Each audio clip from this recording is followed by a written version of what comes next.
Hello, नमस्कार, आदाब, सत श्री अकाल and good afternoon to all of you. जो भी लोग मैं सुन रहे हैं, मेरा नाम उत्कर्ष सिंह है और आपने अपना प्यार से चैनल खोल लिया टारगेट सेमेस्टर। आज हम यहाँ पर एक टॉपिक डिस्कस करने जा रहे हैं, भारत छोड़ो आंदोलन, जिसको कहा जाता है क्विट इंडिया मूवमेंट। क्या कहा जाता है? क्विट इंडिया मूवमेंट कहा जाता है। ठीक है, तो इससे पहले जैसा कि सभी लोग जानते हैं कि हम क्या कंप्लीट कर रहे हैं, मॉडर्न इंडिया कंप्लीट कर रहे हैं। मॉडर्न इंडिया में गांधी जी के 3 मूवमेंट्स जो कि बहुत ज्यादा फेमस है। सबसे पहला है नॉन कॉपरेशन मूवमेंट, ठीक है, जिसको कहते हैं असहयोग आंदोलन। दूसरा है सिविल डिसोबीडियंस मूवमेंट, जिसको कहते हैं सविनय अवज्ञा आंदोलन। तीसरा है जिसको हम कहते हैं quit India movement. Quit India movement का हिंदी की परिभाषा होती है भारत छोड़ो आंदोलन। ठीक है, सबसे महत्वपूर्ण और आखिरी गांधी जी का आंदोलन हिंदी वालों के लिए भारत छोड़ो आंदोलन। ठीक है, या इसको कई भाषाओं में अगस्त क्रांति भी कहा जाता है। क्यों इसको अगस्त क्रांति कहा जाता है? क्योंकि 8 अगस्त को इसका प्रस्ताव रखा गया था और 9 अगस्त को यह पारित किया गया था पूरी तरीके से। ठीक है, इसीलिए इसको कहते हैं अगस्त क्रांति। किस सन में हुई थी? 1942 में हुई थी। अब पहले के बैकग्राउंड को हम लेकर चलते हैं। तो गांधी जी के हमने, जैसा कि मैंने अभी क्लास के स्टार्टिंग बताया, 2 मूवमेंट्स देखे थे। पहला है नॉन कॉपरेशन मूवमेंट, दूसरा है सिविल डिसोबीडियंस मूवमेंट। तो थोड़ा सा सक्सेस हुई, कुछ लिमिटेशंस हुए और उन लिमिटेशंस के बाद एक वैक्यूम क्रिएट हो गया। जैसे 1930 से लेकर के 1940 तक गांधी जी का कोई आपको मेन रोल दिखाई नहीं पड़ेगा नेशनल मूवमेंट के अंदर। ठीक है, इस बीच में बहुत सारी एक्टिविटीज हुई, कई सारी पार्टियां बनी, कई चीजें हुई। इस समय अगर आप देखें तो कम्युनिस्ट पार्टियां, लेबर पार्टीज भी काफी ज्यादा प्रभावशाली ढंग से दिखी कई जगहों पर। लेकिन 1930 और 40 का जो समय काल है, सबसे पहले 1930 से 40 के बीच में गवर्नमेंट ऑफ इंडिया एक्ट 1935 पारित किया गया था। क्या पारित किया गया था? गवर्नमेंट ऑफ इंडिया एक्ट 1935 लाया गया था। गवर्नमेंट ऑफ इंडिया 1935 में हमारे कॉन्स्टिट्यूशन के अंदर जो चीजें ली गई हैं, 70% से ज्यादा चीजें भारतीय संविधान में कहां से है? गवर्नमेंट ऑफ इंडिया 1935 से। ठीक है, वहां से कट कॉपी पेस्ट करके ले लिया गया सारी चीजों को। बहुत इंपॉर्टेंट है government of India 1935।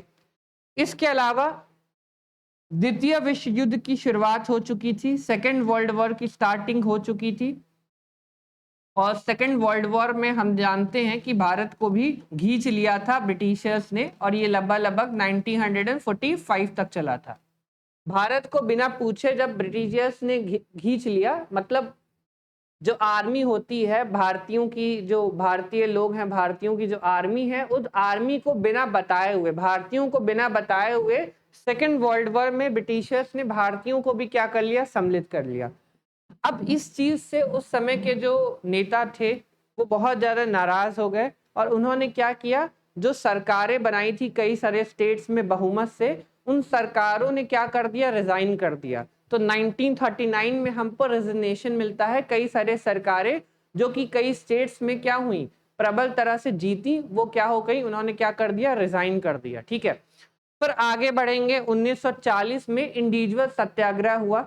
Gandhi ji के नेतृत्व में एक सत्याग्रह हुआ जिसको कहा जाता है इंडिविजुअल सत्याग्रह। इंडिविजुअल सत्याग्रह में आपको विनोबा भावे का नाम मिलेगा, जवाहरलाल नेहरू का नाम मिलेगा, ब्रह्मदत्त जैसे लोग का नाम मिलेगा। ठीक है, इसके बाद 1940 के बाद 1942 में एक मिशन आया जिसको कहा जाता है क्रिप्स मिशन। क्या कहा जाता है? क्रिप्स मिशन कहा जाता है। क्रिप्स मिशन के वापस लौटने के बाद, तो क्रिप्स मिशन जब आया, कब आया? इसके अध्यक्ष थे सर स्टैफर्ड क्रिप्स। ठीक है, तो क्रिप्स मिशन 1942 में आया कि वापस लौटने के बाद गांधी जी ने एक प्रस्ताव तैयार किया। ये क्रिप्स मिशन भारत के लिए था, कुछ कॉन्स्टिट्यूशंस के लिए था, कुछ डिमांड्स के लिए था। ये बातचीत हो रही थी। बातचीत किसके बीच में? भारतीय लीडर्स के बीच में और ब्रिटिशर्स के बीच में।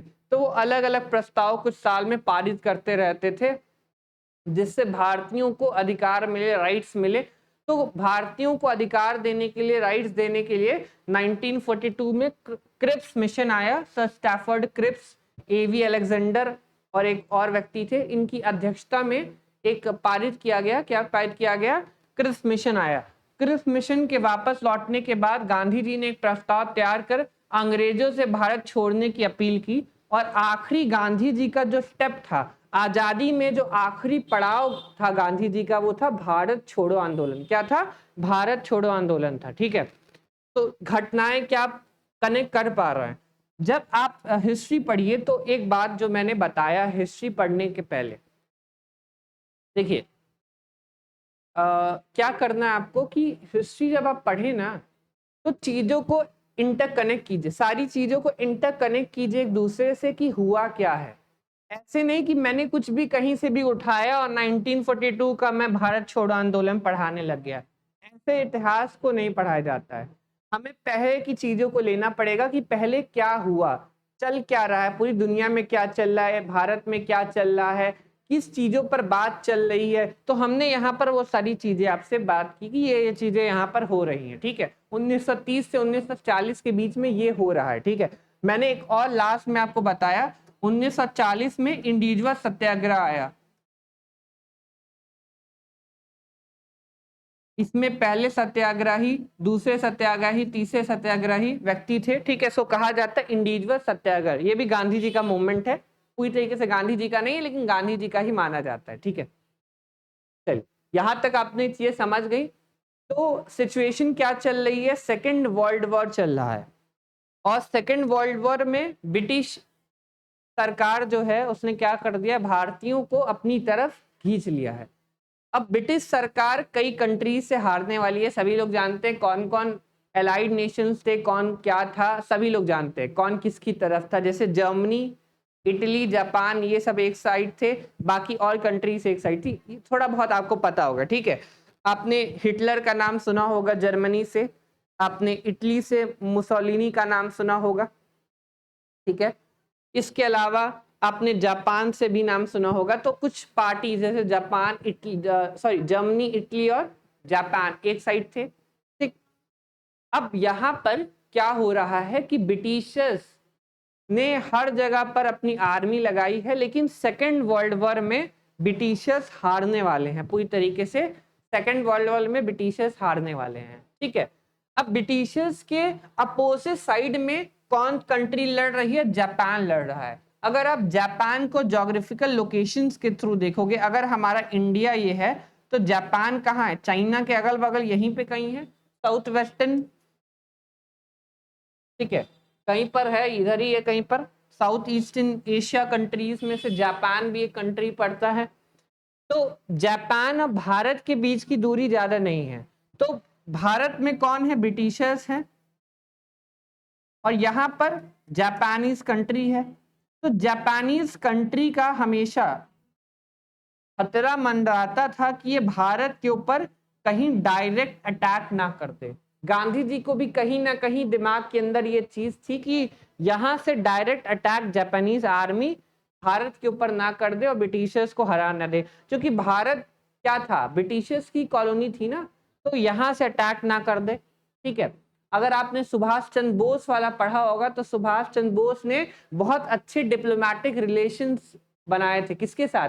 हिटलर के साथ बहुत अच्छे डिप्लोमेटिक रिलेशन बनाने में कामयाब हो गए सुभाष चंद्र बोस जी। ठीक है, इसके अलावा जापान के उस समय के जो पीएम थे उनके साथ भी बहुत अच्छे डिप्लोमेटिक रिलेशंस बनाने में कामयाब थे। कौन? सुभाष चंद्र बोस। ठीक है, तो कई बार सपोर्ट भी किया। ठीक है, कई बार सुभाष चंद्र बोस का जापानीज आर्मी ने, वहां के जो प्राइम मिनिस्टर हैं उन्होंने पूरा सहयोग किया। क्यों? क्योंकि यहाँ पर कौन बैठा है? ब्रिटिशर बैठा है और जापानीज क्या है? इनके जस्ट अपोजिट है। तो भारतीय क्या है? भारतीय व्यक्ति ने जापान गए, जर्मनी गए और वहां जाके उनसे हेल्प किया। ठीक है, अब यहाँ पर जापानीज और जर्मनी का दुश्मन एक, कौन? ब्रिटिशर्स। और भारतीय लोग का दुश्मन कौन है? ब्रिटिशर्स है। ठीक है, तो इन दोनों में क्या हो गई? दोस्ती हो गई। ठीक है, तो हमेशा ये खतरा रहा कि जापानीज आर्मी कभी भी इन्वेड कर सकती है भारत पर। ठीक है, क्योंकि उस समय सेकेंड वर्ल्ड वॉर भी चल रहा था, ऐसी सिचुएशन भी क्रिएट हो रही थी। ठीक है, बाद में वर्ल्ड वॉर बंद हो गया जब हिरोशिमा और नागासाकी के ऊपर बम फेंका गया पूरी तरीके से। बाद में जाके शांति स्थापना कर दी गई, यूनाइटेड नेशंस की फॉर्मेशन हुआ। ठीक है, तो युद्ध हुआ, लेकिन युद्ध बाद में जब बहुत ज्यादा डिस्ट्रक्शन हो गया तो युद्ध को रोक दिया गया और फिर बहुत सारी चीजें क्या हो गई? खराब हो गई। जब तक युद्ध को रोका गया, सेकेंड वर्ल्ड वॉर को रोका गया, बहुत चीजें ऑलरेडी खराब हो चुकी थी। बहुत सारे ऐसे नेशंस थे, कंट्रीज थी जो अपनी लाइफ खो चुकी थी। वहां पर लाख्स या करोड़ों की संख्या में लोग की मृत्यु हो गई थी, मौत हो गई थी सबकी, ठीक है। तो बहुत भयानक था सेकेंड वर्ल्ड वॉर, कई देशों के लिए तो बहुत ज्यादा भयानक था, ठीक है। सुनिए, अपने टॉपिक पर हम वापस आते हैं। क्रिप्स मिशन के वापस लौटने के बाद इसके अध्यक्ष स्टैफर्ड क्रिप्स नाम था इनका।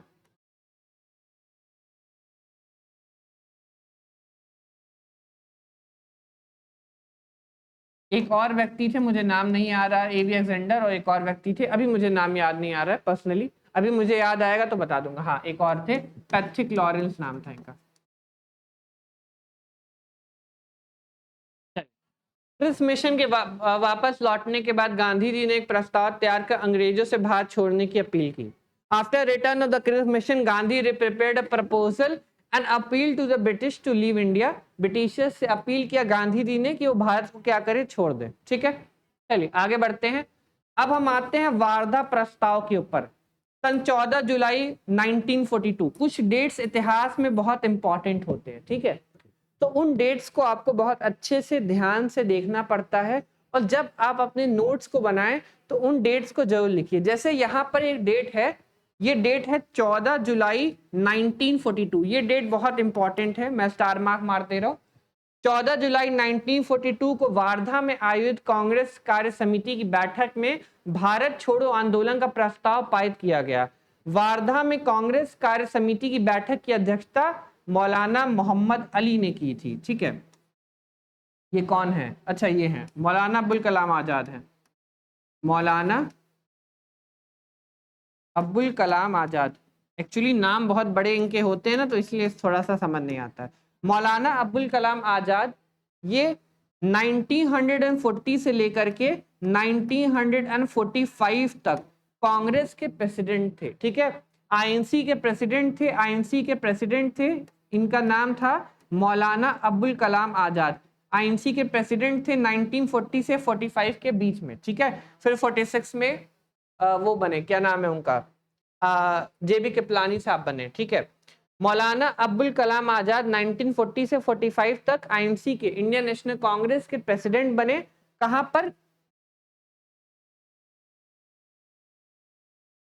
एक जगह है रामगढ़। रामगढ़ का नाम सबने सुना है। रामगढ़ कहां पर है? झारखंड में है।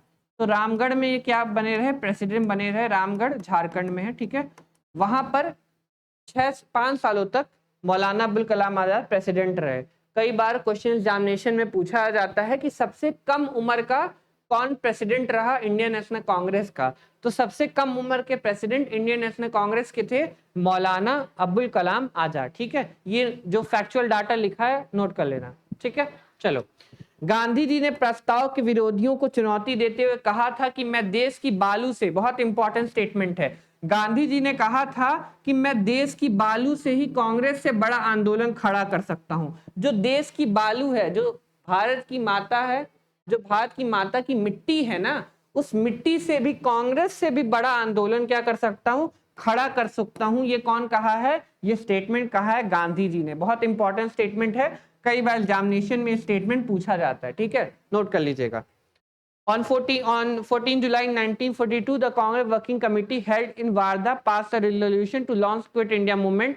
The Congress Working Committee meeting in Wardha was chaired by Maulana Abul Kalam Azad. Challenging the opponents of the resolution, Gandhi declared, "I will create a movement bigger than the Congress with the stand of the country itself." ये statement है गांधी जी की, बहुत famous है। अब अंग्रेजों भारत छोड़ो प्रस्ताव का पारित हुआ तो 8 अगस्त 1942, बहुत इंपॉर्टेंट डेट है, इस डेट को भी नोट करेंगे सभी लोग। 8 अगस्त 1942 क्या डेट है? 8 अगस्त 1942, ठीक। 8 अगस्त 1942 को बंबई में ग्वालियर टैंक मैदान, कई बार पूछा जाता है कहां पर हुआ था, तो बंबई में हुआ था, ग्वालियर टैंक मैदान में मौलाना आजाद की अध्यक्षता में हुई अखिल भारतीय कांग्रेस कमेटी की बैठक में अंग्रेजों भारत छोड़ो का प्रस्ताव नेहरू ने, जवाहरलाल नेहरू ने पेश किया, और यह प्रस्ताव क्या हुआ था? पारित हुआ था, ठीक है। यहां तक क्लियर है सभी को? कोई डाउट तो नहीं है किसी को? एक बार देख लो सभी लोग। चलो आगे बढ़ते हैं। भारत छोड़ो प्रस्ताव का ड्राफ्ट या आलेख गांधी जी ने नेहरू एवं मौलाना अबुल कलाम आजाद के सहयोग से तैयार किया था। प्रस्ताव का समर्थन सरदार वल्लभ भाई पटेल ने किया था। इस प्रस्ताव का समर्थन किया था किसने? सरदार वल्लभ भाई पटेल ने। सरदार वल्लभ भाई पटेल को आयरन मैन ऑफ इंडिया भी कहा जाता है, लौह पुरुष कहा जाता है भारत का। 8 अगस्त सन 1942 को बंबई के ग्वालियर टैंक मैदान में कांग्रेस का झंडा अरुणा असफ अली ने फहराया। बहुत इंपॉर्टेंट नाम, जब आप भारत छोड़ो आंदोलन में पढ़ोगे तो इनका रोल बहुत इंपॉर्टेंट है। अरुणा असफ अली नाम से क्या लग रहा है? ठीक है, एक नेता थे दिल्ली के, काफी मशहूर नेता थे, जो पहले बनाए गए मेयर भी बनाए गए, पहले मेयर भी बनाए गए दिल्ली के। उनका नाम असफ अली था। उन्हीं के नाम पर उन्हीं की पत्नी थी, उनका नाम था अरुणा असफ अली। ये बेसिकली हिंदू थी, इनका नाम अरुणा गांगुली हुआ करता था। ये हरियाणा से बिलोंग करती थी। बाद में कांग्रेस के बहुत बड़े नेता जिनका नाम असफ अली था, उनसे शादी कर ली, इसीलिए इनका नाम पड़ गया अरुणा असफ अली। ठीक है, और वो जो नेता थे असफ अली बहुत बहुत प्रतिष्ठित नेता थे, मतलब इतने प्रतिष्ठित नेता थे, बाद में फॉरेन एम्बेसडर बनाए गए। ब्रिटेन के और अमेरिका के फॉरेन एम्बेसडर के पदों पर भी नियुक्त किया गया असफ अली को। ठीक है, तो भारत छोड़ो आंदोलन में अरुणा असफ अली का बहुत बड़ा रोल है। इनके बारे में पढ़िएगा, आपको काफी अच्छा लगेगा, बहुत सारी उपलब्धियां भी इनको हासिल है। ठीक है, तो झंडा अरुणा असफ अली ने फहराया। भारत छोड़ो का नारा किसने दिया था? ये क्वेश्चन बहुत बार पूछा जाता है। भारत छोड़ो का नारा दिया था यूसुफ मेहर अली ने। किसने दिया था? यूसुफ मेहर अली ने दिया था। आगे बढ़ते हैं, सभी को यहाँ तक तो समझ में आया, कोई दिक्कत तो नहीं है किसी को? चलो आगे बढ़ते हैं। महात्मा गांधी ने हरिजन, इनकी पत्रिका का नाम था हरिजन। ठीक है, महात्मा गांधी की पत्रिका का क्या नाम था? हरिजन नाम था। बहुत प्यारी सी पत्रिका थी गांधी जी की, पत्रिका का नाम था हरिजन। गांधी जी की पत्रिका हरिजन में लिखा था कि भारत में अंग्रेजों की उपस्थिति जापानी आक्रमण को दावत देती है, अतः गांधी जी ने भारत को ईश्वर के हाथों में छोड़ जाने की अपील की थी। ठीक है, गांधी जी को यह डर था कि कभी भी जापानीज का, लोग का क्या हो सकता है? आक्रमण हो सकता है। ठीक है, मैंने अभी वो कहानी सुनाई है पीछे आपको। तो गांधी जी ने कहा कि भारत को ईश्वर के हाथों में छोड़ जाने की अपील की। गांधी जी ने इसे अगस्त संकल्प कहा। क्या कहा गांधी जी ने? इसे अगस्त संकल्प कहा। हरिजन नामक जो न्यूज़पेपर है, जो पत्रिका है, वो गांधी जी ने निकाली थी। ठीक है, हरिजन के बारे में पढ़ लीजिएगा, बहुत इंपॉर्टेंट है, कई बार क्वेश्चन भी पूछा जाता है हरिजन से भी एमसीक्यू में। ठीक है, चलो आंदोलन प्रारंभ कब होता है? ठीक है, तो हमको 3 डेट्स मिल गई। पहला डेट 14 जुलाई 1942, 8 अगस्त 1942 और एक और डेट मिली हमको 9 अगस्त 1942। ये 3 डेट्स हमको मिली हैं क्विट इंडिया मूवमेंट की। 14 जुलाई 1942 का डेट ये देखो यहाँ पर लिखा है, कहाँ गया? 14 जुलाई 1942 को वार्धा में आयोजित कांग्रेस कार्य समिति की बैठक भारत छोड़ो आंदोलन का प्रस्ताव पारित किया गया। इसको एक जगह पे लिख लो। ठीक है, फिर 8 अगस्त 1942 को बंबई में ग्वालियर टैंक मैदान में मौलाना आजाद ने ये हुआ था। ठीक है, इसको नोट कर लो, और लास्ट में क्या नोट करना? ये वाला 8 अगस्त वाला नोट कर लो, और लास्ट में नोट करो 9 अगस्त। 9 अगस्त 1942 से भारत छोड़ो आंदोलन की शुरुआत हुई। गांधी जी ने नारा दिया था करो या मरो, डू और डाई। कई बार पूछा जाता है गांधी जी ने किस आंदोलन में ये नारा दिया था कि करो या मरो, डू और डाई का नारा? तो गांधी जी ने करो या मरो का नारा दिया था क्विट इंडिया मूवमेंट में। ठीक है, डू और डाई का क्या दिया था? नारा दिया था। ठीक है, इन 3 डेट्स को अच्छे से ध्यान से अपनी कॉपीज में जब आप नोट्स बनाएंगे तो इन 3 डेट्स को मेंशन कर लीजिएगा। ठीक है,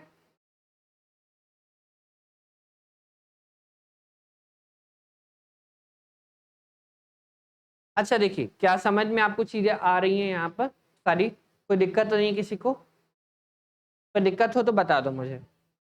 थोड़ा सा आगे बढ़ते हैं।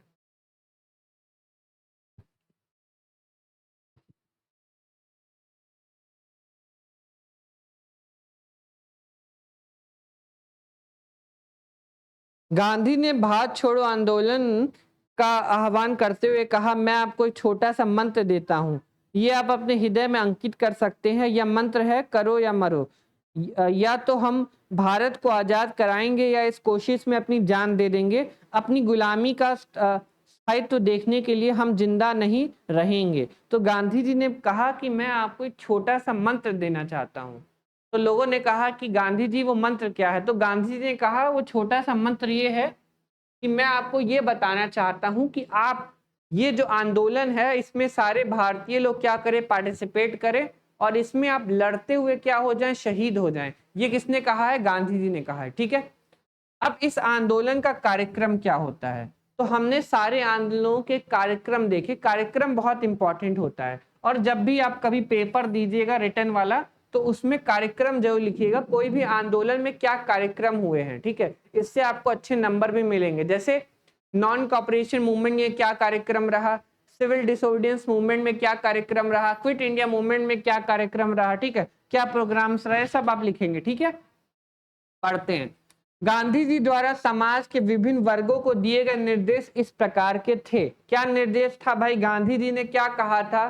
पढ़ते हैं। ठीक है, सरकारी सेवक त्यागपत्र नहीं देते, मतलब जो सरकारी सेवक है, गवर्नमेंट सर्वेंट है, वो त्यागपत्र नहीं दे, किंतु कांग्रेस में अपनी राजभक्ति प्रकट करे। मतलब ऐसा नहीं है, जरूरी नहीं है कि जो गवर्नमेंट सर्वेंट हैं वो अपनी पद से इस्तीफा दे दें, लेकिन वो क्या करे? कांग्रेस का सहयोग करे। ठीक है, यहाँ पे लिखा गया है अपनी कांग्रेस के प्रति अपनी राजभक्ति क्या करे?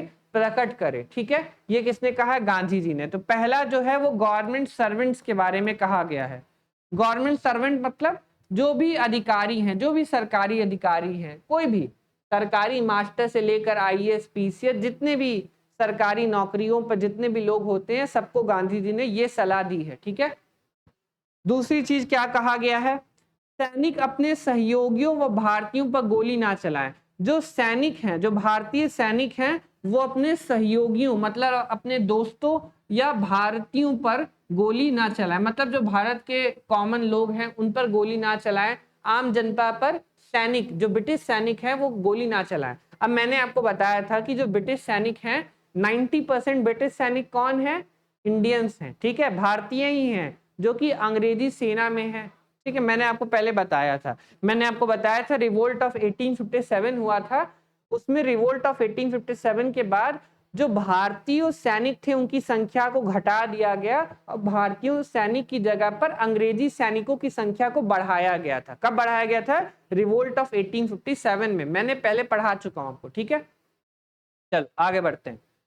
छात्रों को यदि उनमें आत्मविश्वास हो तो शिक्षा का बहिष्कार करने का, अगर छात्रों को आत्मविश्वास हो, सेल्फ डिपेंडेंट हो, मतलब कॉन्फिडेंस हो, आत्मविश्वास मतलब कॉन्फिडेंस हो, तो शिक्षा का बहिष्कार कर सकते हैं। शिक्षा का बहिष्कार मतलब स्कूल जाना बंद कर सकते हैं। ठीक है, जैसे स्कूल कॉलेज त्यागने का सुझाव दिया था कि अगर जो बच्चे हैं अगर वो स्कूल्स और कॉलेजेस को क्या करना चाहते हैं? त्यागना चाहते हैं। अगर नहीं जाना चाहते हैं तो वो कर सकते हैं, लेकिन वो अपने ऊपर अगर कॉन्फिडेंस उनको हो कि हम बिना पढ़े रह सकते हैं तभी। यहाँ पर लिखा गया है आत्मविश्वास। आत्मविश्वास मतलब अगर तुम्हारे अंदर ये आत्मविश्वास है कि तुम स्कूल कॉलेजों को बहिष्कार कर सकते हो तब छोड़ो, अगर नहीं कर सकते हो तो मत छोड़ो, कोई दिक्कत नहीं है। ठीक है, किसने कहा है? गांधी जी ने कहा है। ठीक है, ये तीसरा पॉइंट है। अब आप अभी तक पॉइंट्स पढ़े हैं, आपको यही सेम पॉइंट आपको नॉन कॉपरेशन मूवमेंट में मिला होगा और यही सेम पॉइंट आपको सिविल डिसोबीडियंस मूवमेंट में भी मिला होगा। तो मैंने स्टार्टिंग क्लास में आपको बच्चों बताया था ये सब सेम है, मूवमेंट सारे सेम हुए, तीनों में मूवमेंट सारे सेम हुए, सिर्फ कुछ कुछ अंतर है, थोड़ा बहुत अंतर है, कुछ चीजें एडिशनल हो गई हैं। जैसे नॉन कॉपरेशन में मूवमेंट में कुछ चीजें नहीं होंगी, लिंक्विड वो क्या कहते हैं सिविल डिसोबीडियंस मूवमेंट में कुछ चीजों को और ऐड कर दिया गया होगा, कुछ कार्यक्रमों को और ऐड कर दिया गया होगा। क्विट इंडिया मूवमेंट में कांग्रेस ने कुछ और कार्यक्रमों को और ऐड कर दिया होगा। ठीक है, तो यही चीज होगा, मतलब थोड़ा सा मॉडिफिकेशन होगा, कोई चीज चेंज नहीं होगी, सब चीज वही है जो आपने पहले पढ़े हो आप नॉन कॉपरेशन मूवमेंट में और सिविल डिसोबीडियंस मूवमेंट में, वही चीज यहां पर भी लिखी गई है। ठीक है, चलो। किसान सरकार समर्थक जमींदारों को लगान अदायगी बंद कर दे। जो किसान सरकार के समर्थक हैं, मतलब जो क्या लिखा गया है, किसान सरकार समर्थक जमींदार। सरकार समर्थक जमींदार का मतलब ये होता है कि ब्रिटिश सरकार के अंडर में जो जमींदार हैं, जो ब्रिटिश सरकार के वफादार जमींदार हैं, उनको टैक्स ना दिया जाए, ये गांधी जी ने यहाँ कहा। सरकार विरोधी जमींदार, जो सरकार के खिलाफ हैं, जो ब्रिटिश सरकार के खिलाफ जो जमींदार हैं, उनको पारस्परिक सहमति के आधार पर तय किया गया लगान अदा किया जाए। मतलब उनको लगान, आप देख सकते हो सिंपल सी भाषा में क्या लिखा गया है। दो तरह के जमींदार, जैसे जमींदार की यहाँ पर दो प्रकार की कैटेगरी बानी गई है। जमींदार बाबू साहब लोग, सबसे ज्यादा ताकतवर, गांव के सबसे घनिष्ठ लोग, जिनके पास बहुत जमीनें हैं, बहुत प्रॉपर्टी है, बहुत ताकतवर लोग, ठीक है। जमींदारों में दो लोग, एक हैं जो क्या कर रहे हैं, ब्रिटिश को सपोर्ट करेंगे, ब्रिटिश को सपोर्ट करेंगे,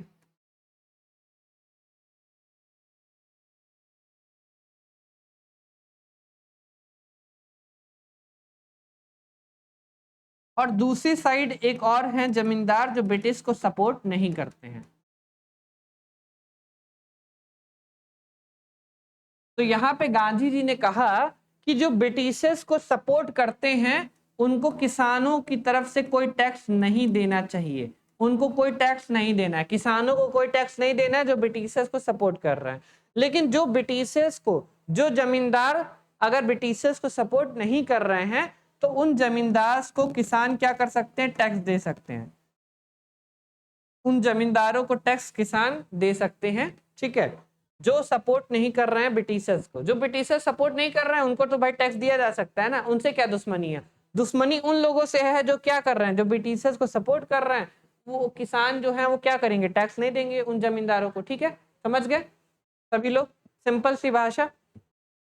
चलो कुछ और अगर यहाँ पे लिखा गया हो, पांचवा लिखा गया है, देसी रियासतों के लोग राजाओं को तभी सहयोग करें जब वे सरकार विरोधी हो, ठीक है। देसी रियासत मतलब यहाँ पर पांचवा पॉइंट ये कहा गया है कि जो लोकल किंग्स हैं, भारत के जो देसी राजा हैं, जैसे हैदराबाद, मैसूर, ट्रावनकोर, अवध, जो देसी राजा हैं, जो यहाँ के लोकल राजा हैं, उन लोकल किंग्स को अगर ब्रिटिशर्स क्या कर रहे हैं, कुछ लोकल किंग्स क्या करेंगे, ब्रिटिशर्स को सपोर्ट करेंगे, कुछ लोग सपोर्ट नहीं करेंगे। तो जो लोकल किंग्स ब्रिटिशर्स को सपोर्ट कर रहे हैं, आम जनता उनका सहयोग ना करे, और जो लोकल किंग्स ब्रिटिशर्स का सपोर्ट नहीं कर रहे हैं और विद्रोह कर रहे हैं, उनको जनता क्या करे, सपोर्ट करे। ये यहाँ पर कहा गया कार्यक्रम में, गांधी जी ने ये चीज कहा, ठीक है। छठवां पॉइंट है, देसी रियासतों के शासक प्रजा की संप्रभुता को स्वीकार करे व प्रजा से सहयोग करे, ठीक है। प्रजा का सहयोग लेने के बारे में कहा गया कि प्रजा का सहयोग लिया जाए क्विट इंडिया मूवमेंट में, ठीक है। यहां पर मैं आपको थोड़ा सा बताता हूं, देखो ये जो मूवमेंट है ये दो फेसेस में हम बांट सकते हैं, एक तो भाई अर्बन फेस में बांट सकते हैं और एक रूरल फेस में बांट सकते हैं, ठीक है। इस आंदोलन को हम दो भागों में बांट सकते हैं। अर्बन फेस में ये जो मूवमेंट है बहुत वायलेंट नहीं था, बहुत ज्यादा नॉन वायलेंट टाइप का था, मतलब बहुत सारी चीजें हुई, जैसे शहर में क्या क्या होगा, अर्बन फेस में शहर में क्या होगा, डाकघरों को बंद कर दिया जाएगा, स्कूलों पर तोड़फोड़ की जाएगी, जो मतलब ब्रिटिश से रिलेटेड जो भी, जैसे सरकारी कोई कार्यालय होगा उस पर होगा, ठीक है। सरकारी कार्यालय के ऊपर ब्रिटिश का जैक लगा होगा, फ्लैग लगा होगा, उस फ्लैग को क्या होगा, उखाड़ दिया जाएगा, भारतीयों के फ्लैग को लगाया जाएगा। तो अर्बन फेस में बहुत सारी चीजें हुई, लेकिन बहुत ज्यादा वायलेंट नहीं था। वायलेंट का मतलब होता है बहुत ज्यादा क्या कहते हैं, भारतीयों ने बहुत ज्यादा वहां पे उत्पात नहीं मचाया, थोड़ा सा ये क्या था, कम था, ठीक है। वहां पे बहुत ज्यादा ब्रिटिशर्स को हानि नहीं पहुंची। लेकिन रूरल फेस में, गांव के क्षेत्र में बहुत ये जो चरण था क्विट इंडिया मूवमेंट का, वो बहुत वायलेंसफुल था,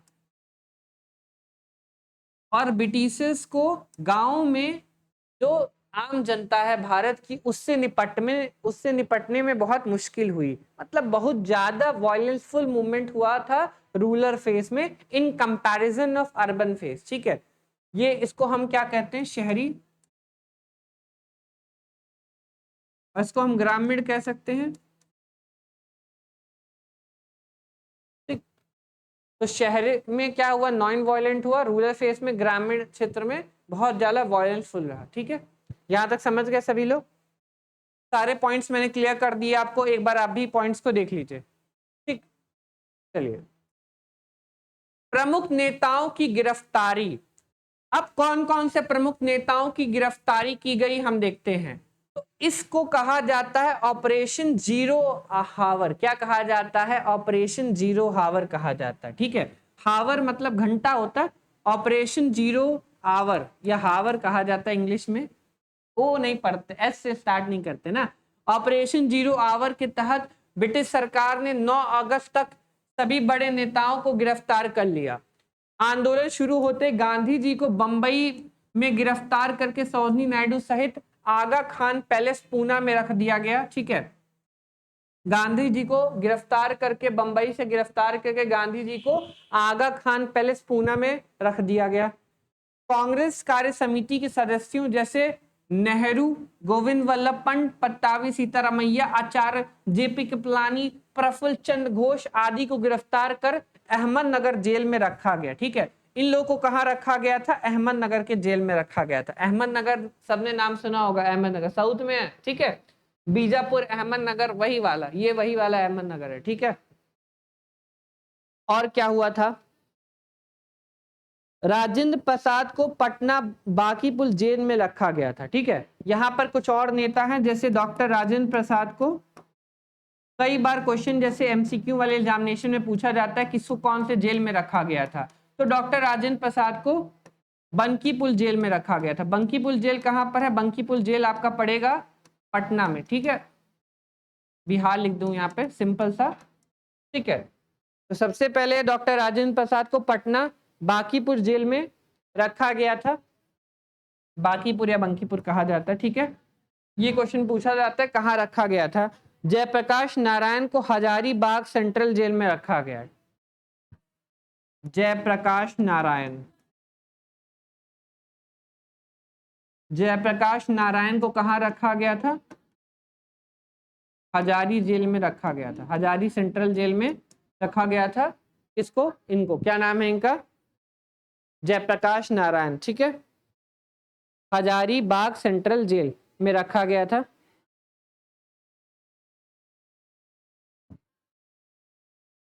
ठीक है, अब यहां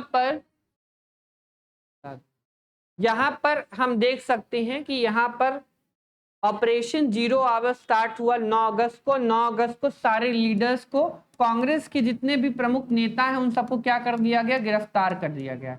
इसको कहा जाता है ऑपरेशन जीरो आवर। ठीक है, आगे अब चलोगे, जब हैदराबाद को आजाद किया जाएगा तो चलाया जाएगा ऑपरेशन पोलो। यहां पर कहा गया है operation zero hour.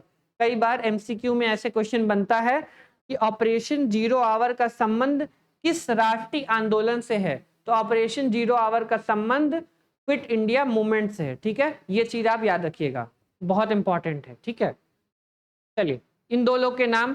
Jayaprakash Narayan बहुत बड़े नेता थे बिहार के। इन्होंने पार्टी बनाई, इस पार्टी का नाम था Bihar socialist party. Bihar socialist party का निर्माण किया जयप्रकाश नारायण ने, और इनको कहा जाता है लोक नायक। क्या कहा जाता है? लोक नायक कहा जाता है। कई बार एग्जामिनेशन में क्वेश्चन पूछा जाता है लोक नायक किसको कहा जाता है, तो जयप्रकाश नारायण को लोक नायक भी कहा जाता है। ठीक है, एक होता है लोक हितवादी। लोक हितवादी किसको कहा जाता है? गोपाल हरि देशमुख को कहा जाता है। ठीक है, लोक हितवादी, लोक हितवादी कहा जाता है गोपाल हरि देशमुख को। ठीक है, दोनों पॉइंट्स फैक्चुअल डाटा में कॉम्पिटिटिव एग्जामिनेशन में पूछा जाता है, याद कर लेना आप। ठीक है, हो सकता है कभी आपसे पूछ ले तो आपको उत्कर्ष सर की याद आ जाए कि उत्कर्ष सर ने पढ़ाया था। ठीक है, तो जयप्रकाश नारायण बहुत बड़े कम्युनिस्ट नेता थे। इन्होंने एक पार्टी बनाई, इसका नाम था बिहार सोशलिस्ट पार्टी। ठीक है, इनको हजारी सेंट्रल जेल में बंद किया गया था क्विट इंडिया मूवमेंट के समय काल में, और इनको जयप्रकाश नायक को लोक नायक कहा जाता था। लोक हितवादी किसको कहा जाता था? लोक हितवादी कहा जाता था गोपाल हरि देशमुख को। ठीक है, क्लियर है यहां तक चीजें? आप देख लो एक बार। चलो, यहां से क्या हुआ? सरकार ने कांग्रेस को गैर कानूनी संस्था घोषित कर दिया और उसकी संपत्ति को जब्त कर लिया। यहां से कांग्रेस की सारी संपत्ति को जब्त कर लिया था किसने? सरकार ने, ब्रिटिश सरकार ने कांग्रेस की सारी संपत्तियों क्या कर लिया, जब्त कर लिया पूरी तरीके से। ठीक है, चलो आगे बढ़ते हैं। आंदोलन की गतिविधियां देखते हैं। अहमदाबाद की कपड़ा मिलों में लगातार 3 माह तक हड़ताल रही। इसे भारत का तालीनागद कहा जाता है। बहुत इंपॉर्टेंट है, भारत का तालीनगराज, बहुत इंपॉर्टेंट। इंग्लिश में पढ़ लेते हैं। अहमदाबाद टेक्सटाइल में went on strike for 3 months. It has been called Indian Stalingrad. Stalin, Stalin का नाम सबने सुना होगा। स्टालिन का नाम सुना है कि नहीं सुना है? ठीक, सुना होगा, रशिया के थे स्टालिन। ठीक है, सरदार वल्लभ भाई पटेल ने भारत छोड़ो आंदोलन को अद्वितीय आंदोलन कहा। सरदार वल्लभ भाई पटेल ने कहा यह क्या है, अद्वितीय आंदोलन है। क्या है, अद्वितीय आंदोलन है। Sardar Patel called the Quit India movement a unique movement. सरकार द्वारा शीर्ष नेताओं की गिरफ्तारी के बाद आंदोलन की भागदौड़ युवा व उग्रवादी तत्वों के हाथों में आ गई। सरकारी भवनों पर आक्रमण किया गया। जैसे क्या क्या किया गया, देखो, रेल पटरियों को उखाड़ना, पुल उड़ाना, ये सब क्या है, मतलब जो भी ब्रिटिशर्स रिलेटेड है, जो भी ब्रिटिशर्स ने जो काम किए हैं उन चीजों को क्या किया जाएगा, खत्म किया जाएगा। ठीक है, जैसे सरकारी भवनों पर आक्रमण, ठीक है, जो सरकारी कार्य वो है, क्या कहते हैं, ऑफिसेस है, उन पर आक्रमण किया गया। रेल पटरियों को उखाड़ा गया, पुल को उड़ाया गया, टेलीफोन व तार की लाइनों को काट दिया गया। ठीक है, जैसे कार्य हुए। जो इंग्लिश का जो एक झंडा होता था सो कहते थे यूनियन जैक। ठीक है, इंग्लिश के जो इंग्लिश लोग के झंडे होते थे, ब्रिटिशर्स के जो झंडे होते थे सो कहते थे यूनियन जैक। तो यूनियन जैक झंडे को उतार करके भारतीयों ने अपना जो झंडा उस समय जो लगता था उसको लगाया। ठीक है, ये भी पॉइंट नोट कर लीजिएगा, यूनियन जैक कहते हैं उसको। मजदूरों ने भी बंबई, अहमदाबाद, पूना, जमशेदपुर आदि शहरों में क्या किया, हड़ताल किया क्विट इंडिया मूवमेंट के तहत। कोटाई में कठी स्वराज पंचायत का गठन हुआ। कोटाई जगह है, वहां पर कठी स्वराज पंचायत का क्या हुआ, गठन हुआ। ठीक है, यहां तक देख लीजिए क्या क्या हुआ, आंदोलन की क्या क्या गतिविधियां हैं, हम आंदोलन की गतिविधियों को देख रहे थे। ठीक है, चलिए नेक्स्ट आगे बढ़ते हैं। Next point, viceroy Linlithgow. उस समय के जो वॉइस रॉय थे उनका नाम था लॉर्ड लिंगलिथो। लिंगलिथो नाम था उनका। लॉर्ड लिंगलिथो ने 1942 के आंदोलन को 1857 के सिपाही विद्रोह के बाद सर्वाधिक गंभीर विद्रोह कहा। लॉर्ड लिंगलिथो उस समय वॉइस रॉय थे।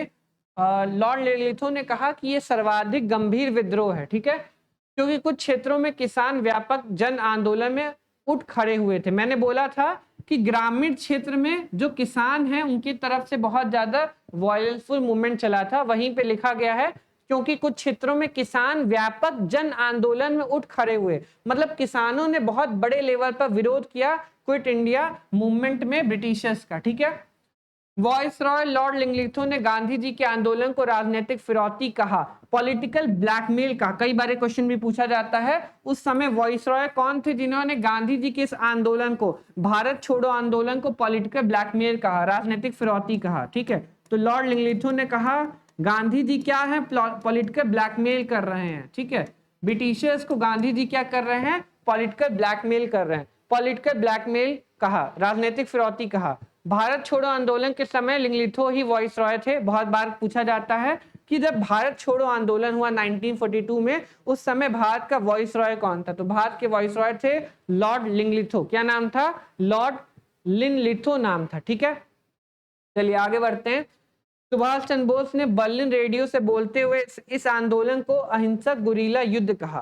सुभाष चंद्र बोस ने क्विट इंडिया मूवमेंट को अहिंसक गुरीला युद्ध कहा। गोरीला युद्ध सभी लोग जानते हैं, गोरीला टेक्निक्स। ठीक है, गोरीला वॉरफेयर होता है ना, जैसे जो शिवाजी यूज करते थे।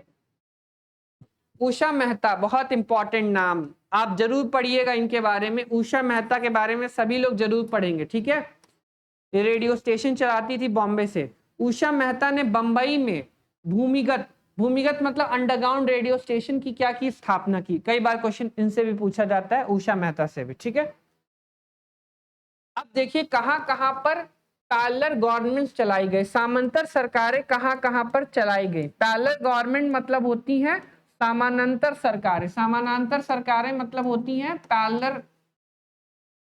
जैसे पैरेलल मतलब क्या होता है, देखो टर्मोलॉजी समझो। पैरेलल, पैरेलल का क्या मतलब है? समानांतर सरकारें, पैरेलल गवर्नमेंट्स। पैरेलल गवर्नमेंट्स जैसे एक वर्ल्ड में ये चल रहा है, दूसरे वर्ल्ड में ये चल रहा है, ठीक है।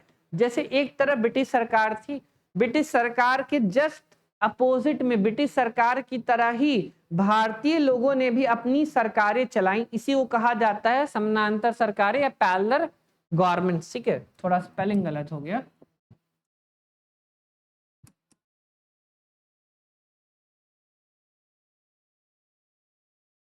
सबसे पहला कहाँ चलाया गया? सबसे पहला चलाया गया बलिया में। बलिया उत्तर प्रदेश में सबसे पहली बार चलाया गया।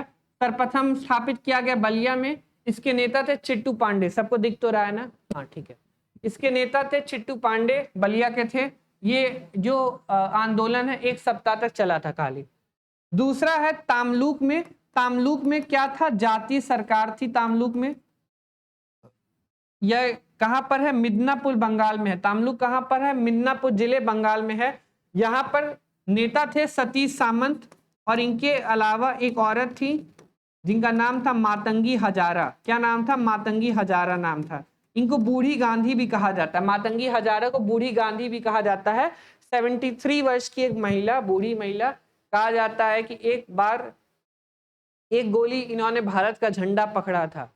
ब्रिटिश सरकार ने, जो ब्रिटिश सैनिक थे, उन्होंने एक गोली मारी इनको, इनका एक हाथ नीचे हो गया। इन्होंने दूसरे हाथ में क्या लिया? झंडा ले लिया।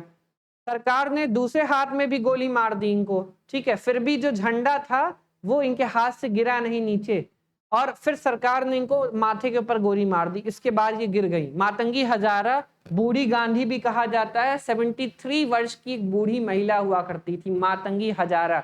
बहुत इंपॉर्टेंट नाम है, आप बहुत बार पढ़ेंगे क्विट इंडिया मूवमेंट में, ठीक है। दिसंबर 1942 से लेकर के सितंबर 1944 तक ये आंदोलन चलाया गया था, ठीक है। तीसरा आंदोलन चलाया गया था सतारा के अंदर, बहुत इंपॉर्टेंट है, प्रति सरकार या समानांतर सरकार।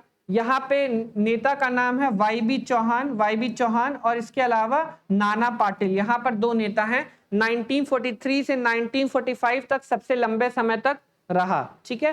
कहा जाता है, पहला क्वेश्चन ये बनता है यहाँ पर इतने में से कि कौन सा आंदोलन सबसे लंबा चला। तो आंदोलन सबसे लंबा चला सतारा में। सबसे पहला कौन सा पैरेलल गवर्नमेंट बनाया गया? तो सबसे पहले बलिया में बनाया गया, ठीक है। सबसे पहले कहां बनाया गया? बलिया में बनाया गया, ठीक है। चलिए, एक और जगह लिखा है कोरापुट उड़ीसा में लक्ष्मण नायक ने क्या किया था? पैरेलल गवर्नमेंट चलाया था। चलो अभी बढ़ते हैं आगे। विभिन्न वर्गों का क्या भागीदारी था क्विट इंडिया मूवमेंट में? छात्र, मजदूर, किसान इस आंदोलन के आधार थे। उच्च वर्ग एक नौकरशाही सरकार के वफादार रहे। निम्न मध्यम वर्ग ने सक्रिय योगदान दिया, इसीलिए डॉक्टर अंबिका प्रसाद ने इसे एक विद्यार्थी किसान मध्यवर्गीय आंदोलन कहा है। क्या कहा है? ये विद्यार्थी का, किसान का और मध्यवर्गीय मतलब मिडिल क्लास लोग का क्या है? विद्रोह है, ठीक है। ये इंपॉर्टेंट है, पढ़ो। साम्यवादी, कम्युनिस्ट, मुस्लिम लीग, हिंदू महासभा तथा यूनियनिस्ट पार्टी ऑफ पंजाब आंदोलन से अलग रहे। मुस्लिम लीग ने तो आंदोलन के विरोध में भी प्रचार किया था, ठीक है। मुस्लिम लीग के उस समय अध्यक्ष थे मोहम्मद अली जिन्ना, और मोहम्मद अली जिन्ना ने अंग्रेजों का सहयोग किया और कहा कि हम क्विट इंडिया मूवमेंट को नहीं मानेंगे और भारत छोड़ो आंदोलन को दबाने के लिए हम आपकी मदद करेंगे। मोहम्मद अली जिन्ना ने यह भी कहा था, ठीक है। चलो,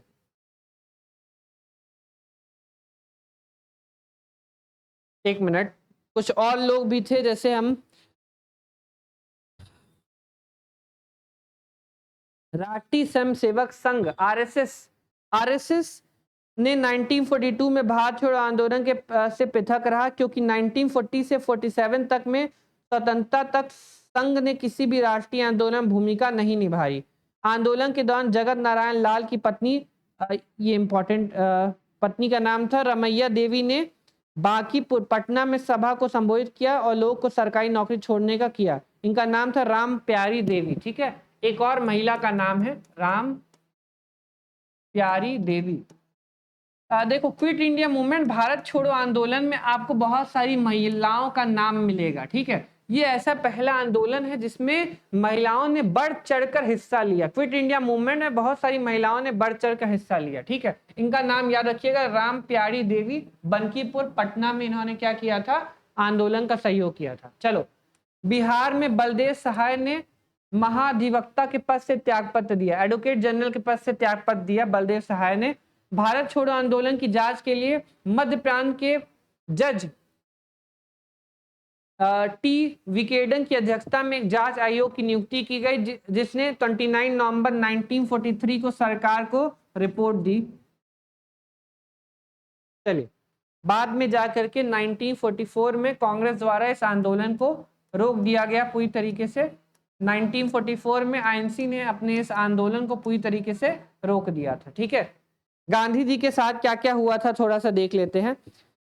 सरकार ने गांधी जी पर इस बात के दबाव डाला कि वो आंदोलन में ही रहें और हिंसा की निंदा करें, किंतु गांधी जी ने सरकार को मना कर दिया। वह कहा कि इस हिंसा के लिए सरकार की दमनकारी नीतियों की उत्तरदायित्व है। गांधी जी ने सरकार दमन के विरोध में फरवरी 1943 में 21 दिन का उपवास रखा, ठीक है। तो गांधी जी ने क्या किया, फरवरी 1943 में 21 डेज का क्या रखा, उपवास रखा।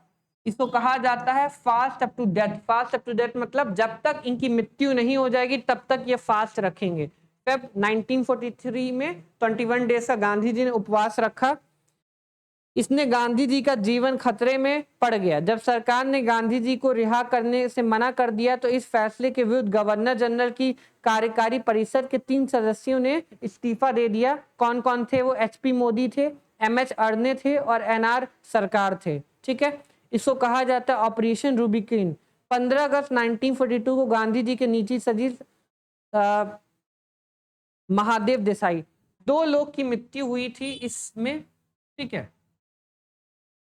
इस क्विट इंडिया मूवमेंट के चलते 2 लोगों की मृत्यु हुई थी, गांधी जी के बहुत करीबी थे।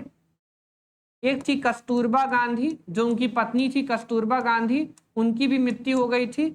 और उनके सचिव थे, पर्सनल सेक्रेटरी थे महादेव देसाई। पहले उनके पर्सनल सेक्रेटरी महादेव देसाई थे, बाद में गांधी जी के पर्सनल सेक्रेटरी बने प्यारेलाल नैयर, ठीक है। प्यारेलाल नैयर जब गांधी 1947 में बंगाल गए थे तब उनके पर्सनल सेक्रेटरी थे प्यारेलाल नैयर, ठीक है। वैसे सबसे लंबे समय तक गांधी जी के जो पर्सनल सेक्रेटरी, पीए कहा जाता है, पर्सनल असिस्टेंट, पर्सनल सेक्रेटरी, पीए या पीएस जो कहो, सबसे लंबे समय तक गांधी जी के जो पर्सनल असिस्टेंट थे वो कौन थे, महादेव देसाई थे। बहुत बेहतर व्यक्ति थे, इनके बारे में बहुत सारी किताबें भी लिखी गई हैं, ठीक है, महादेव देसाई। तो 2 लोग 15 अगस्त 1942 को गांधी जी के निजी सचिव महादेव देसाई का आगा खान पैलेस पुणे में निधन हो गया। 1944 में गांधी जी की पत्नी कस्तूरबा गांधी का आगा खान पैलेस में निधन हो गया। कांग्रेस ने भारत छोड़ो आंदोलन का प्रस्ताव 1942 में वापस ले लिया। 6 मई 1944 को लॉर्ड वेबल ने गांधी जी को रिहा कर दिया था, ठीक है। 1944 में गांधी जी भी क्या हो गए, प्रिजन से रिहा हो गए।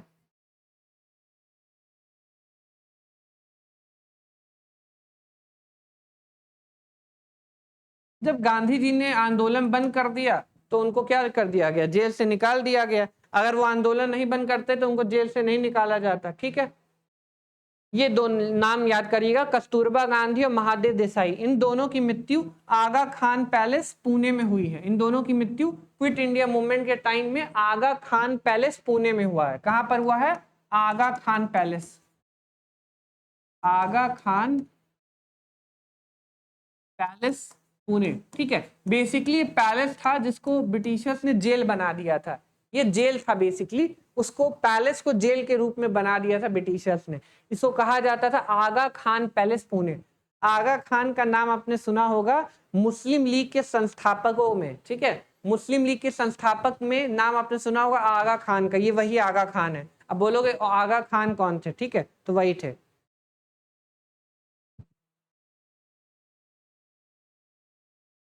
चलिए, आज हम डिस्कस कर रहे थे क्विट इंडिया मूवमेंट को, और हमने क्विट इंडिया मूवमेंट को अच्छी तरीके से डिस्कस कर लिया था, ठीक है। जितनी भी चीजें थी क्विट इंडिया मूवमेंट की हमने देख ली थी। स्टार्टिंग हमने यहाँ से की थी, आई होप आपको सारी चीजें अच्छे से समझ में आई होंगी, कहीं पर कोई भी डाउट आपको नहीं होगा, ठीक है।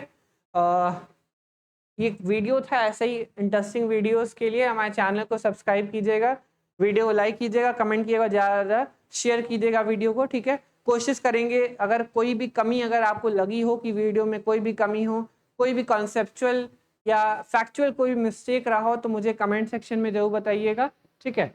और एट द लास्ट जो भी लोग मैं देख और सुन रहे हैं, thank you so much, bye.